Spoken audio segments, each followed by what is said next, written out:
Let me introduce Senator Risch while you're all getting reorganized here. Certainly, it's a delight to do so. He is a trained forester as well. And he and his staff have been consistent champions for foresters in his 2 terms in the Senate, representing the great state of Idaho. Senator Risch serves as chair of the Senate Committee on Small Business and Entrepreneurship, and he advocates for small business growth and reducing regulations on the Energy and Natural Resources Committee, giving Idaho a continued voice in legislation that dramatically shapes the West. And as well, he works on the Committee on Foreign Relations, Select Committee on Intelligence, the Select Committee on Ethics. Prior to coming to Washington, D.C., he served 11 elected terms in the Idaho State Senate as lieutenant governor and as governor of Idaho. Senator Risch and his wife, Vicki, have been married for more than 40 years. Their commitment to Idaho and their work together earned them the distinction of being selected as Idaho's Healthy Marriage Ambassadors in 2007. So please do welcome Senator Risch and share that with all of us and have his thoughts on the importance of working for us to communities across the inland Northwest, but of course, really the United States, I'm sure. So thank you very much. Thank you very much. They need to update that bio. It's amazing how time flies. Vicki and I have been married 50 years next June, so Thank you. I know how to say yes, dear. And it's real simple. That's all you got to do. You'll be married 50 years. Thank you all for having me here today. I'm going to speak just briefly and then take questions from you. And I'll take questions on anything that you want to talk about. I have a diverse career. My heart's still in the woods. I went to they had a statement on here that says they want to know why you decided to move to Idaho and study forestry. I don't know who asked that question, but anyway, that's there. I went to a high school that wasn't particularly a prep high school, and the nuns were convinced I was either going to prison or to college. Both they determined were equally possible. But that was back in the days when they gave you a little quiz and to determine what you should do. You know, should you fix cars? Should you be an accountant? Not many of my classmates went on to be accountants. But in any event, so they gave me this test and they said, well, you should be this was in Milwaukee, Wisconsin, all right? This was in the big city. And they said, you should be a forester. And I said, what a forester, what does a forester do? And they said, well, they go out in the woods and, you know, they watch the animals and see that the trees are taken care of and all that sort of thing. And I said, you mean they pay people money to do this? And I said, I'm in. So in any event, as fate would have it, and all these things are fate, there was, Wisconsin, believe it or not, did not have a forestry school. Probably still don't, for all I know. So they decided I was probably going to have to go out of state, but I was going to do 2 years in a pre-forestry program at the University of Wisconsin-Milwaukee, which is what I did. Then, as fate would have it, a kid that was ahead of me, a year ahead of me in high school, went to the University of Idaho, and I have no idea for what reason, but he came back, showed me the brochures and everything, so I signed up. I did 2 more years there, got a bachelor's degree in forestry, and then later on I went to law school, and I guess the rest would be history. By the way, I don't know how many speakers you have today, but I can tell you I'm almost certain I'm the only alumni of this organization to speak to you today. So I was a member of Society of American Foresters when I was in college and for a bit thereafter. I went to law school right there at the University of Idaho, married my wife in Idaho. She made me stay, and as a result of that, 33 elections later, here I am talking to you. A couple of things I want to note. The forestry school has changed. In fact, we're having the 100th anniversary of the College of Forestry, and it isn't the College of Forestry anymore. It's the College of Natural Resources. And when I was in the College of Forestry, it was an entirely different program. We studied multiple use, and we studied how to cut and use trees. Now, today, they don't do quite as much of that anymore, and the College of Forestry is no more, and it's now the College of Natural Resources. Nonetheless, I did a very nice videotape for them, congratulating them on their 100th year. In my class, as just an aside, in my class, name Dale Bosworth mean anything to any of you? Dale was chief of the Forest Service. Dale and I were in the same class together, went to forestry summer camp at McCall, and also meet my legislative director, Darren Parker from McCall, Idaho. His dad was also in that class. So the three of us sat around the campfire, and I tell the story many times that we were sitting around the campfire in McCall in 1960. This would have been the summer of 1963. And if somebody would have said there's a future chief of the Forest Service sitting here, a future governor, and a future U.S. senator, everybody would have gotten a big laugh. But they'd have gotten a bigger laugh if they'd have tried to identify who it was that was going to go on to do these things. In any event, the other thing that always, I think back at my time at the College of Forestry, and I really enjoyed it. I enjoyed studying natural resources. And then the pragmatic applications. How many of you actually fought fire? All right, there's a good, it's hard to find people in these buildings that have actually done that sort of thing before. When I got here to Congress, there's 435 members of the House and 100 members of the Senate. There was no one, zero, who had any background whatsoever in forestry, forest management, or timber growing. And that was shocking. My wife and I also ranch. What was even more shocking to me, 535 people, and nobody owned a cow. I was the only one that owned a cow out of the 535 people. So times have changed dramatically. My state, by the way, how many of you are east of the Mississippi? How many of you are west of the Mississippi? Heavier on east of the Mississippi. Let me tell you, folks who are east of the Mississippi, forestry is much different west of the Mississippi than it is east of the Mississippi, which we were told in forestry school, but I didn't learn until I actually got out in the world and saw how actually trees are growing like a crop east of the Mississippi. When I was in, when Darren's dad and I were sitting there listening to, we had a guy that was dean of the forestry school who was an economist. And for those of us who really like natural resources, you don't want to sit in a class, listen to an economist drone on and on and on.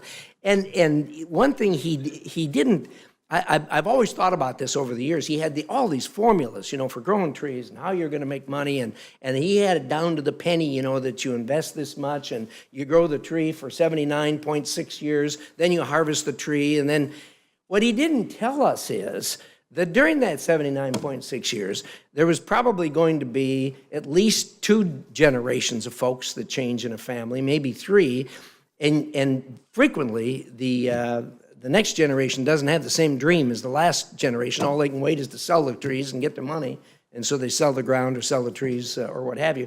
He also didn't talk about the fact that there was going to be wars, there was going to be depressions, and all of these things are much more, have much more influence on the economics of what happens when you cut a tree down than his formulas that would go on the blackboard from one end of the room to the other. You know what? I've talked long enough. Like I said, I'm on energy and natural resources, and I spend a fair amount of time on that. Idaho is owned 2/3 by the federal government, 2 out of every 3 acres. For those of you from east of the Mississippi have probably never heard those kind of statistics before. We have some counties that are actually about 97% that are owned by the federal government. So when people say to me, when I was governor, they say, what's the biggest issue facing Idaho? So the federal government. This is a state that grew up using natural resources and doing those kinds of things. And the feds, of course, come in and tell us what we can and we can't do, and it causes for some real friction. Having said that, I'm a great believer in collaboration. I started in politics way back when the environmental groups and the industry groups were at odds with each other, still are to a degree, but nothing like what it was back then. The way things get done is on a collaborative basis. When I was governor, we wrote a roadless rule. Indeed, we're the only state in the United States that has a roadless rule that was adopted by the state itself and then adopted by the federal government. We were challenged as we went through the district court and then through the Ninth Circuit Court of Appeals. The thing held up, so I'm proud that the several million acres that we have are governed by a roadless rule that was written by Idahoans and by the people closest to the land. And it was a collaborative method, and that was the only way this thing could possibly have been done. We brought all the parties to the table. Some of them didn't want to come, but eventually we got them there, and that's how we got where we are. Let's open for some questions. I'm also on Foreign Relations. I'm also on the Intelligence Committee. Some pretty fascinating things happen in there. I'll take questions on any subject you want. And you're not going to offend me. I've run 33 times for public office. I've heard every offensive question there is. So. Well, Senator, how do you see the tax reform process playing out? If tax reform is important to, I think, a lot of folks in this room. yeah. What is the importance to growing trees? Right. The grand plan when Trump got elected was we were going to repeal and replace Obamacare, then move to tax reform, then an infrastructure package, and then immigration. We're kind of high-centered on number one, okay, in case you hadn't noticed. But even with that, we're moving to the tax reform package. It is, everybody up here has an interest in tax reform. What has happened is people who move in this area up here that are in that area of expertise have put forth a very, very general plan. General plans are really easy. The devil's in the details, and we're going to be getting down to that. Next week we're back home for a homework period. Then we'll be back here the week after that. We will actually be working on it at that time. They say everything's on the table. It isn't.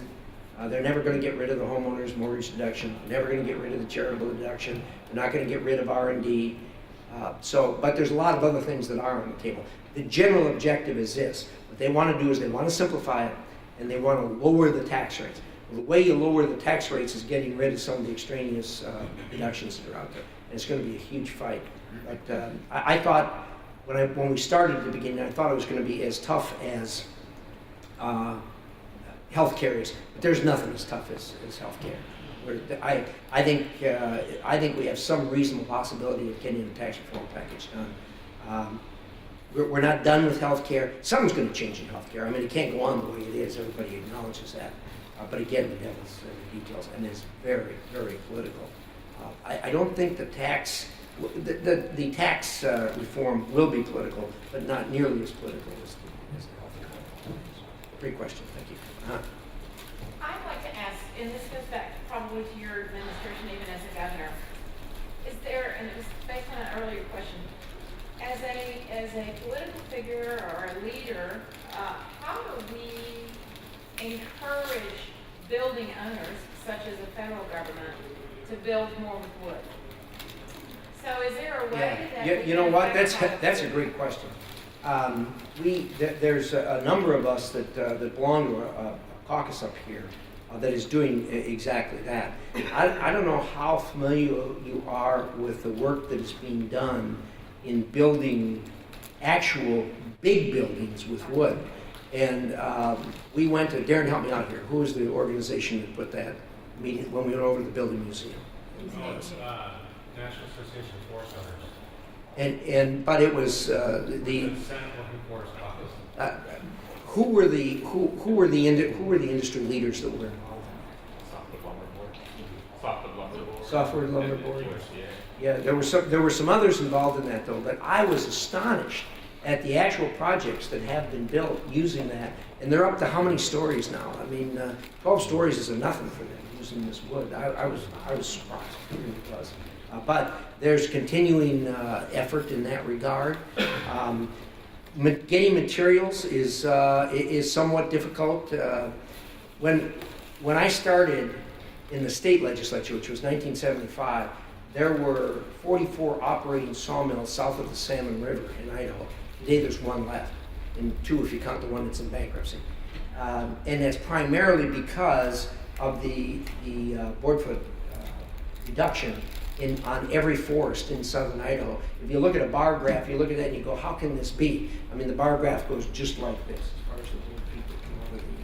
So as a result of that, what we do is we burn it up. We have thousands and thousands of acres every year burning because for 100 years we've suppressed fire, built up a great fuel load on the forest floor, don't cut the trees. What could possibly go wrong under that? Now we get a drought situation coming in. What could possibly go wrong under these circumstances?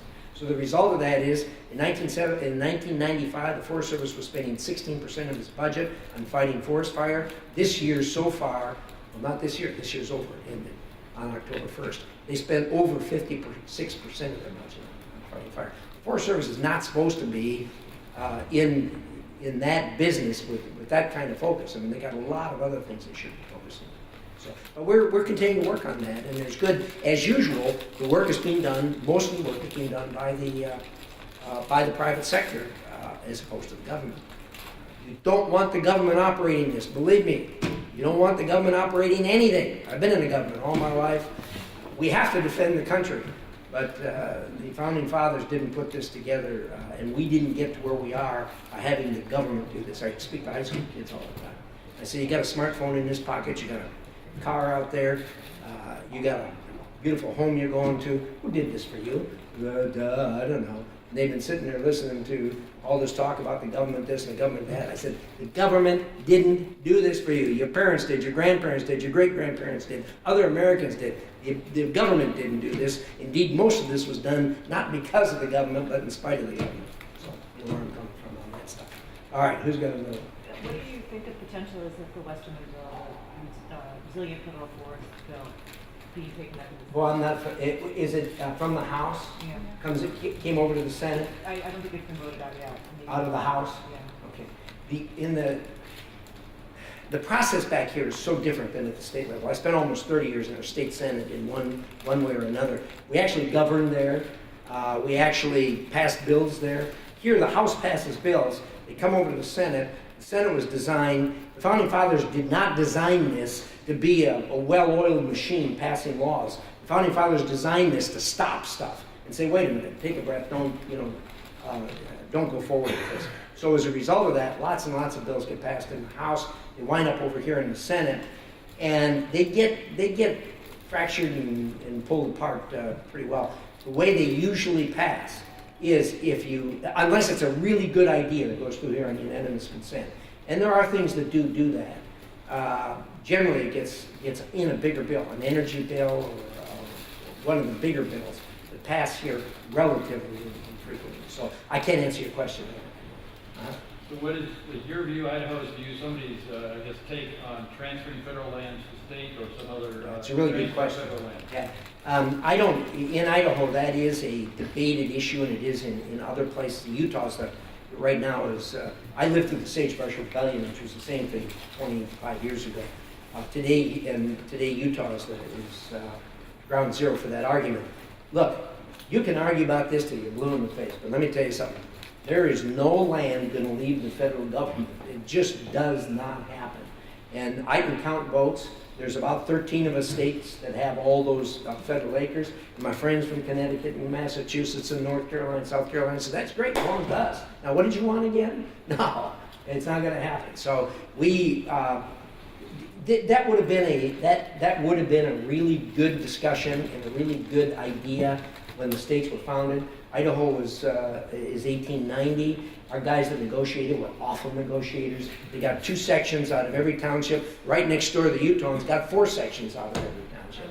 And we all point to the Constitution that says every state will be admitted to the Union on equal footing with every other state. Well, just like George Orwell said, some of the states are more equal than others. So there's never going to be a transfer. Now, having said that, that doesn't mean that those of us that live there and live on the land and what have you shouldn't have a greater say in how that land is managed. That is a much more reasonable and productive argument to have if you're going to argue that. And indeed, I point to our roadless rule. We fought over the roadless issue for 40 years, and nobody knows how many lawsuits there were. I mean, there were hundreds of them, if not more. And we resolved it in Idaho. Every time there's a lawsuit now on roadless, you'll notice it always excludes Idaho because we've got a rule that's been put in place, and it was done because it was a collaborative process by people who were on both sides of the issue. It was a give and take thing, and everybody wound up with a lot of stuff out there. So it's a good discussion to have as far as how people who live closest to the land can have more say about it. But as far as the transfer is concerned, that just isn't going to happen. And I don't have the statistics I'm not going to call on my highly paid legislative director to tell me, how much do we get out of acres that Idaho has? How much do we raise out of there every year? On Idaho. On the Idaho endowment lands. About 300 million a year. And how many acres do we have? About 2 million. Okay, 2 million acres, $300 million. The federal government owns how many acres of Forest Service land? Forest Service land is 22 million. 22 million of Forest Service land, and how much do they get out of it? Last year was 76 million. 76 million over 22 million acres versus 300 million dollars off of 2 million. So who's the better manager of these lands? Now, having said that, the first thing they'll say to you is, yes, but Idaho's got all this wilderness and what have you, which obviously can't be managed for financial purposes, and that's legitimate. But we are really good at managing our lands. We're good at cutting timber. We're good at doing the kinds of things. Also, when we get a fire, our fires are much more manageable on state grounds than they are on federal ground for obvious reasons. Senator, he needs a raise. He needs a raise. Duly noted. So, Senator, is there any chance that we'll ever be able to change the model for the Forest Service where they can retain part of their earnings, let's say, from cutting timber and be able to plow back into their own management rather than have to Go through have the that general fund. budgeted out to them every year? You know, I'm not going to take that question on, and I'll tell you why. I don't sit on any financial committees. I'm not on appropriations. I'm not on the finance committee. I'm not on budgeting. I'd spent all my life in state government listening to people talk about how they couldn't possibly survive on the amount of money the government was giving them. So when I came here, I said, I don't want anything to do with any committees that have anything to do with money. So I can't answer that question. I don't know. I will say this: it is very difficult to do what you're talking about, simply because the bureaucracy up here doesn't trust the agencies to do the kinds of things that you just described. So, down here, nobody asked about China. Nobody asked about Russia. Nobody asked. This is good. This is good. All right. Well, thank you so much for having me. You've been a great audience, and I appreciate the opportunity.